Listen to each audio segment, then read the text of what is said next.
बागवान भाइयों, now we हम एक बहुत प्रोग्रेसिव ऑर्चर्डिस्ट है प्लम के फ्रॉम द कोटगढ़ रीजन। उनका नाम रणवीर रोच है एंड उसके बगीचे आए हैं। ये जो बगीचा भी देख रहे हैं, ये खुद ही आपके अपने बगीचे के बारे में बताएंगे और थोड़ी सी अपनी इंट्रोडक्शन भी दे देंगे। प्लीज़। हाय सर, मैं रणवीर रोच, हमारा गांव बड़गांव है। तो हमने सर ये प्लम का जो प्लांटेशन था 2008 में करा। तो ये सारा ही फॉरेन का वैरायटी था। तो इसमें 3-4 किस्में थी। तो इसमें सर हमने 4 किस्में लगाई।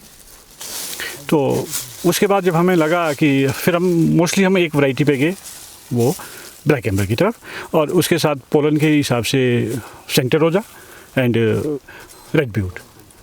तो सर हमारा ये 2008 का प्लांटेशन है। तो आज इसका लगभग 12 साल हो गया है। तो ये जो सामने जितना भी हम इसमें लगभग 100 प्लांट है यहाँ पे, 105-10 के बीच में। तो इससे हम लगभग हमने इस बार जो प्रोडक्शन लिया है वो लगभग 6 से 7 टन लिया। अगर हम इसको रुपी वैल्यू में कन्वर्ट करें, जो आपका टोटल ऑर्चर्ड है, इसको रुपीज़ वैल्यू में करें, तो इसमें आप कितने की आमदनी कर लेते हो? 6 से 7 लाख। अच्छा, 6 to 7 लाख फ्रॉम कितने पेड़ों से लेते हैं आप? लगभग हमारे पास 110 है यहाँ पे। अच्छा, सो 110 पेड़ों से 6-7 लाख करते हैं। So that's a very good productivity, I think so. 110 पेड़ है और लगभग ये मेरे ख्याल 2.5-3 बीघे में। हाँ, लगभग 2.5 बीघा जो मैं देख पा रहा हूँ। हाँ जी। ये सर आपके ऑर्चिड की एलिवेशन क्या है यहाँ पे? हमारा लगभग अभी हमने देखा था इसका ये 1457 मतलब लगभग 4500 फीट की हाइट पे हम। ओके। हाँ जी। तो यहाँ पे सर आपको कोई ड्रिप इरिगेशन वगैरह की ज़रूरत पड़ती है यहाँ पे? बिल्कुल। ये तो हमारा पीक ऑफ उसमें जून में आता है। ओके। कितना टेम्परेचर चला जाता है यहाँ पे? जून में तो लगभग 35 के आसपास। 34-35। ओके। मतलब वेदर के हिसाब से, कई बार वेदर अच्छा हो तो चलो इतना नहीं जाता, पर 34-35 हो जाता है। तो इस एलिवेशन में मोस्टली कौन सी वैरायटीज़ आपने लगाई अपने ऑर्चर्ड में? हमने वैरायटी तो सारी लगाई थी है, 4 वैरायटी आई थी। हॉर्टिकल्चर विभाग ने 2008 में हमें डिस्ट्रीब्यूशन किया था। तो ये 4 वैरायटी थी। ब्लैक एम्बर था, इसमें ड्यूरेट था, फ्रायर था, शीरो था। तो मोस्टली हम शीरो तो चलो इसमें वो पॉलिनेशन का काम करता है। तो उसके बाद हम मोस्टली इसमें ब्लैक एम्बर की तरफ आए, उनको टॉप वर्क करके। ये सर इसका वैसे तो ये रूट स्टॉक ही उन्होंने बताया, पर लेकिन हमने ये प्लांट ही खरीदे। और 2008 में जो आया था, probably this is myrobalan, probably myrobalan. Doctor साहब, नाउ जैसे ये इन्होंने 208 में ये लगाया था, अब आपका क्या व्यू पॉइंट है? ये जो ऑर्चर्ड्स अब हो गए हैं, इसमें स्पर फॉर्मेशंस कैसी है? डू यू थिंक इसमें कोई रिजुवनेशन कुछ करना पड़ेगा इन प्लम ऑर्चर्ड्स में? What is your view point? और इसको आप एक्सप्लेन कर सकते हैं इस कंसेप्ट को on plum, please. I mean, आप ट्री के पास आइए और बताइए। सिंगा साहब, यहाँ जो है वो प्रत्यक्ष को प्रमाण की जरूरत नहीं है। हम आप देख रहे हैं रोज साहब जितनी विषम परिस्थितियों में काम कर रहे हैं, रिमार्केबल है। मैं पहले तो इनको बधाई देना चाहता हूं कि इतने हार्ड कंडीशन में स्मार्ट हॉर्टिकल्चर कर रहे हैं। सो ही डिजर्व्स ऑल अप्रिसिएशन। और जैसा इनके साथ अभी हम डिस्कस भी कर रहे हैं, हम देख भी रहे हैं, इनके जो पौधे हैं वो ऊंचे चले गए और भीड़ गए हैं। Right sir. कैनोपी जो है वो कॉम्पैक्ट हो रही है इनकी। अच्छा, तो इसका सोल्यूशन क्या है सर? इसका सोल्यूशन है कि हमारे को अब तो इनको तो रिजुविनेशन इसकी करनी पड़ेगी। अच्छा। और प्लम में रिजुविनेट किया जा सकता है, कोई प्रॉब्लम नहीं है। जैसे कैंकर वाला इशू है, कोई इशू नहीं है, इवन इस हाइट पे भी। ओके। और बीक जो हमारे शूट्स है उन पे टिप को डालना होगा, मगर यहाँ तो बेसिकली रोज साहब को डाउन करनी पड़ेगी। अल्टरनेट उसमें चाहे वो 4-4, 5-5 ब्रांचेस सेलेक्ट नहीं, जैसे फॉर एग्जांपल अगर हम ये पेड़ लेते 1 मिनट के लिए, तो अगर इसके आप एग्जांपल दे सकते हैं इस पेड़ में? तो जैसे इसमें आप एक वैसे दोनों पेड़ों को अगर हम कंपेयर, ये पेड़ है तो इसका सेंटर लगभग खुला है। और आप इसमें देख रहे हैं कि लोअर पोर्शन में भी, कैमरा थोड़ा इस तरफ को अगर फोकस करेंगे स्पर की तरफ को, लोअर पोर्शन में भी इसमें स्पर बहुत अच्छी तरह। सेम टाइम अगर हम इस निचली तरफ वाले इस वाले ये साइड वाले में चले जाएं, देखिए आप इधर ही देख लीजिए इस तरफ को। इधर हम फोकस करते हैं तो आप निचला पोर्शन देख रहे हैं सारा खाली पड़ा है। Can we go little nearer and explain? ये जो पोर्शन पड़ रहा है इसमें, जिसमें सेंटर में ही और कॉम्पैक्ट कैनोपी ऊपर को जा रही है, लोअर पोर्शन ऑलमोस्ट बैरन होता चला जा रहा है। और देखो जो रोड साहब ने इंटरवेंशन की है, जो नीचे की ब्रांचेस थी इनको हॉरिजॉन्टल कर दिया, बेंड कर दिया, इनमें है हाँ, इनमें तो स्पर दिखाई पड़ रहे हैं, पर अगर हम जैसे ये देख रहे हैं, they are going barren at the lower portion, और ऊपर फ्रूट चला गया है, जो कि मैनेजमेंट पॉइंट ऑफ व्यू से भी अनइकोनॉमिकल है, और बीच के पोर्शन में जो फ्रूट लगता भी है तो वो क्वालिटी फ्रूट तो ये इसको कहाँ से काटेंगे? इसको हमने जैसे नीचे ले आना है तो इस लेवल पे आना पड़ेगा, इस लेवल पे, और डेफिनेटली ये कड़वा घूंट पीते हुए लगता तो बड़ा मुश्किल है, और ऐसा भी कई बार फार्मर्स भी एक्सपर्ट जो है ना वो इतना बड़ा बहुत बड़ी बात कह रहे हैं, मगर डेफिनेटली इस लेवल पे आएंगे तो he will get more number of shoots at desirable height and more number of fruiting shoots. Sir जैसे कैंकर तो नहीं हो जाएगी, तरह मोटा काट रहे हैं, मतलब नहीं बनता, कोई कैंकर का इशू नहीं है। ऑफ कोर्स जो प्रूनिंग कट देंगे उस पे पेस्ट पूस्ट प्रॉपर होना चाहिए, मगर कैंकर का इशू स्टोन फ्रूट में कतई भी नहीं। तो आपकी स्ट्रेटेजी क्या होगी? फॉर एग्जांपल जो पुराने जैसे अब ये 2008 की प्लांटेशन है, 10-12 साल का हो गया, नहीं आप इसमें कितने काटेंगे फर्स्ट ईयर में? इसको 2-2.5 मीटर की हाइट पे ही ये सारे एकदम काट लेंगे एक ही साल में? एक साल में नहीं। ओके, इसको फार्मर को इकोनॉमिकली भी वाइबल रहे ऑप्शन, तो पौधे को देखते हुए जो पहले सीधी अपराइट जा रही है उनको पहले लेना चाहिए, लोअर को दूसरे लेवल पे लेना चाहिए, और 2-3 साल में पूरे पेड़ को रिजुविनेट करना चाहिए। अच्छा, तो रफली 3 साल की स्ट्रेटेजी, लगभग 3 साल की स्ट्रेटेजी में ये रिजुविनेशन का जो प्रोग्राम है एक पेड़ का वो पूरा किया जा सकता है, में भी नुकसान ना, और हाँ आई तो कंपनसेट करनी है, तो इनकम भी नहीं होगी, इनकम भी लॉस ना हो, और साथ साथ आपका पुराना पेड़ नए में भी कन्वर्शन हो जाए। और यही ऐसा नहीं कि एक बार कर दी, it will again require after 6-7 years, फिर दोबारा काटना पड़ेगा, फिर 3 बार काटना पड़ेगा। 3 रिजुविनेशन तो प्लम आराम से सह सकता है। ओके, ये इसकी ब्यूटी है, it is not like Apple, और हम इसको ज्यादातर ट्रेन एप्पल वाली कंसेप्ट पे जा रहे हैं, which is technically not very correct, not very correct. और यहाँ हम बीच में देख भी रहे हैं जिनकी बेंडिंग हुई है, या इवन रेड ब्यूट का यहाँ पेड़ देख रहे हैं जो इन्होंने ओपन सेंटर पे डाला है, उसकी सिचुएशन बिल्कुल डिफरेंट है, ऑल टुगेदर डिफरेंट है। तो शुरू से ही इसको जब हम नए जो बगीचे लगाएंगे, इन पुराने बगीचों से हमें सीख भी लेनी है इस बात की कि हम ओपन सेंटर पे ट्रेन करें, और एक बीच में अगर लेते हैं तो उसमें टायर सिस्टम में बना रहे हैं तो फिर हमारे को टायर लेवल पे फेदर लेके 2-2, 2.5 फुट के पे टायर बनाने पड़ेंगे। ऐसे नहीं होगा जैसे सेब में आप करते हैं कि भाई 1 फुट पे 1.25 फुट पे आप अगला टायर बना लो, यहाँ ऐसा नहीं होगा, क्योंकि because these are vigorous in nature, तो उसकी लंबी चली जाती है स्कैफोल्ड भी। तो कितने होने चाहिए फेदर? एक मिनट फेदर जो है, फेदर 3 से 4 आएंगे एक लेवल पे, 4 से ज्यादा भी घने हो जाएंगे। अगर 3 मेरा भी पास में है ना जी, मेरा 3 साल का प्लांट है, ओके, तो मैंने 8 का रखा है उसमें, और मैंने बेंडिंग भी दी है उसमें। बेंडिंग दी है तो आपका वैसे ही आप समस्या ही हल, लेकिन मैंने ब्रांचेस जैसे पहला स्टेप है 8 वो है 8 में, हाँ जी, फिर ऊपर को 8 दे दिया। अगर आप बेंडिंग कर रहे हैं वैसे 8 मेरे हिसाब से आपका प्रैक्टिकल एक्सपीरियंस एक अलग बात है, थोड़ा सा घना हो जाएगा आप धीरे धीरे। अच्छा डॉक्टर साहब, एक चीज वो मैंने जो ये चीज है ना जी, ये जो टाइनिंग बाहर को आई नहीं, ये मेरा है नहीं, मेरा इसके पास नहीं, आप मेन पे ही ले रहे हैं ना। हाँ, मेन पे। आपका जो फ्रूटिंग वुड है वो ये नहीं है, हाँ जी, सब लेटरल नहीं है, हाँ जी, आपकी तो मेन पे ही आप फ्रूटिंग ले रहे हैं। हाँ, ऑफ कोर्स अगर वो डिस्टेंस ठीक है और साइड को आप एनकरेज नहीं कर रहे हैं, तभी डॉक्टर साहब मैंने सोचा कि इसको 8 पर लेके, तो बिल्कुल ठीक है, बिल्कुल ठीक है, 8 हो सकता है, 6 और अप्रोप्रिएट हो सकता है। बाकी डिपेंड करेगा कि आपका कितना मॉइस्चर लेवल क्या है जमीन का, उस पे भी निर्भर करेगा।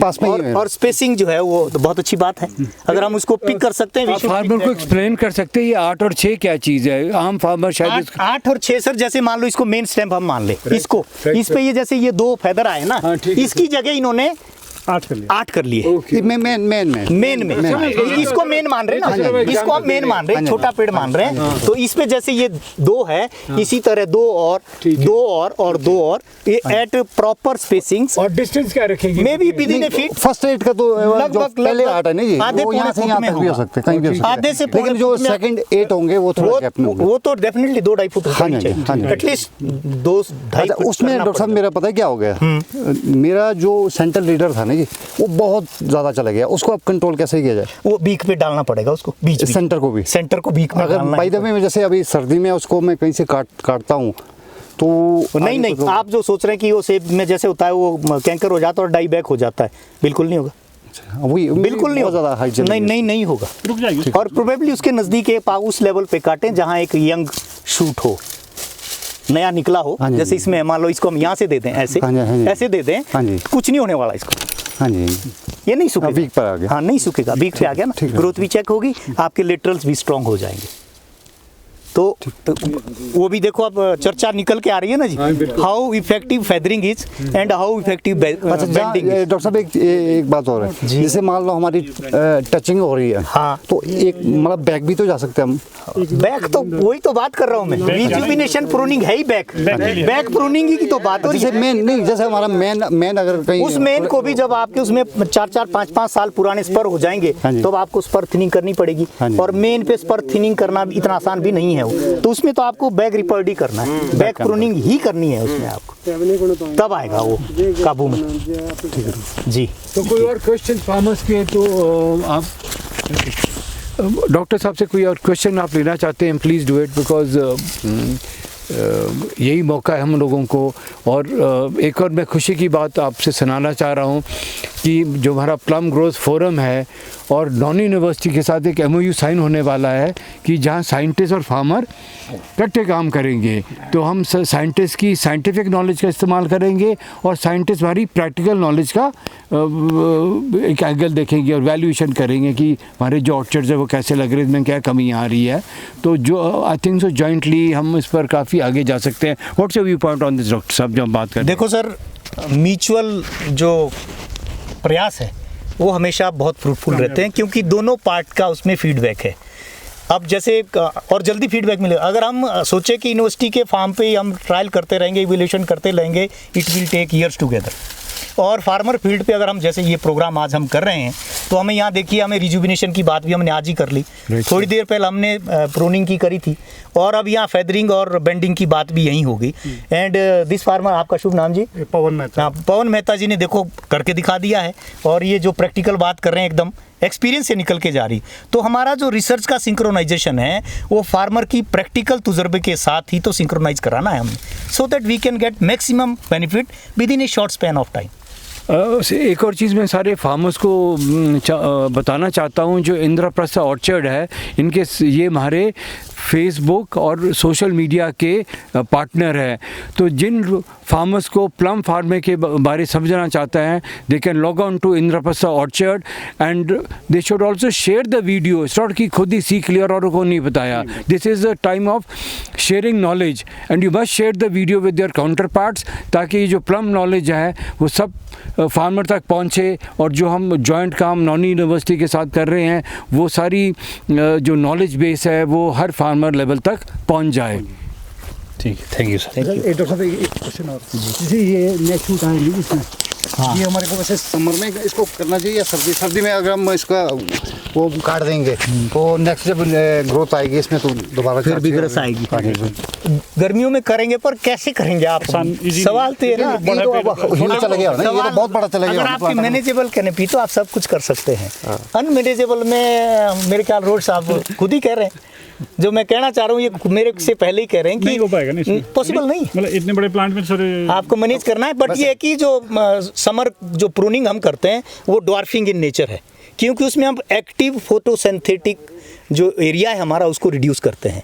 पत्तों से जो भोजन बनता है उस पत्तों को जब कम कर देंगे तो ड्वार्फिंग इफेक्ट आता है उसका। और जो हम विंटर की प्रूनिंग करते हैं इसका हमेशा इनविगोरेटिंग बिगरस शूट्स को ये पैदा करती है। तो your experience is very good. वो तो ठीक है, जैसे अतिशयोक्ति नहीं है। अब इस बारी जैसे मान लो इस बारी क्या करें फिर? इस बार इनको बीक पे डालना चाहिए। बीक पे बिगरस को निकाल दो और बीक पे डालो आप। That is the only way to control bigger in case of stone fruits and plum in particular. तो सर इसका टॉप हम ना काटें क्या? नहीं, टॉप को जैसे ये वाला है ना मेहता जी, कैन यू गो देयर? हाँ जैसे ये वीक है इसका, ये देखो, हाँ बस वीक का शूट है, ये डाल, बस ये वीक हो गया। इससे क्या होगा ना, टॉप नहीं मारते इसको। इससे क्या होगा, ये अगली साल को आपको वीकर यहाँ भी आएगा। जैसे आपके कोलेक्ट निकालने फिर ये वाला ये नहीं, खास कर जो वीक जहाँ से आपने वीक लिया है ये निकाल, और ना भी करो थोड़े बहुत तो भी कोई फर्क नहीं पड़ता। ये देखो ना, नहीं पड़ने वाला, नहीं पड़ना। बस ये इसकी रीजनरेशन के लिए जैसे स्पाज है,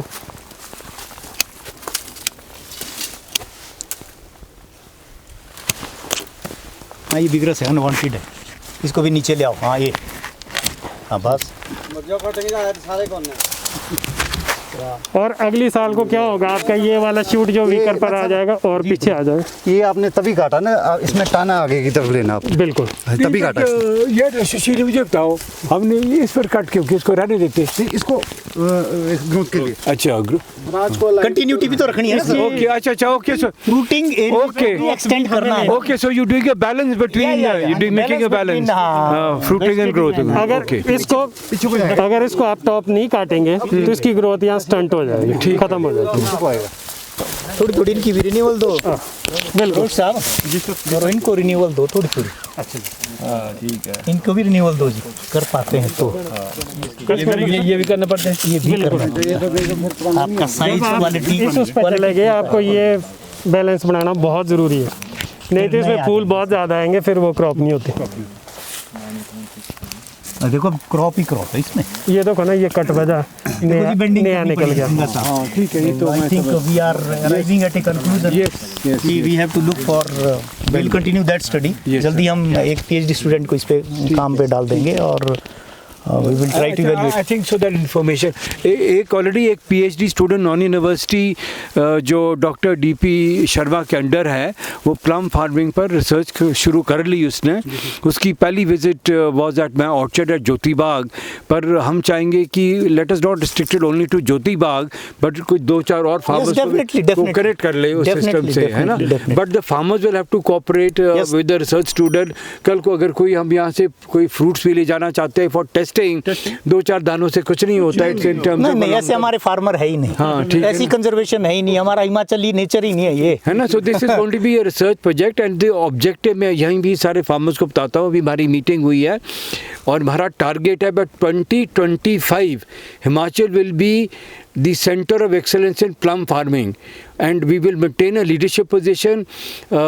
जो सेब में तो हम बहुत पिछड़ गए JNK से, आपको पता होगा JNK बहुत आगे चले गया, कीवी में आपको पता नॉर्थ ईस्ट चले गया, मैंगोज में we have Maharashtra and far head. तो प्लम में हम लीडरशिप पोजीशन मेंटेन कर सकते हैं बिकॉज हमारे पास अब न्यू वैरायटीज़ आ गई, रूट स्टॉक्स आ गए हैं और इतने एक्टिव फार्मर्स आप लोग हैं, आपकी एक्सपीरियंस और नॉन यूनिवर्सिटी की साइंटिफिक नॉलेज से हमें डेफिनेटली अचीव करेंगे टू टेक लीडरशिप पोजीशन। इससे मैं कंक्लूड करता हूँ और आप सबकी सपोर्ट चाहिए। अब हमने बहुत सीरियस खेती करनी है और and whatever issues you have, यहाँ doctor DP Sharma is here to support us. और ड्यूरिंग फ्रूटिंग सीजन भी एक और ट्रिप हम एक यहाँ आएंगे और देखेंगे कि कैसे कैसा है। और हम चाहेंगे अगर कोरोना का टाइम नहीं होगा तो थोड़े से और फार्मर भी जुड़ जाए। ठीक है, थैंक यू सो मच।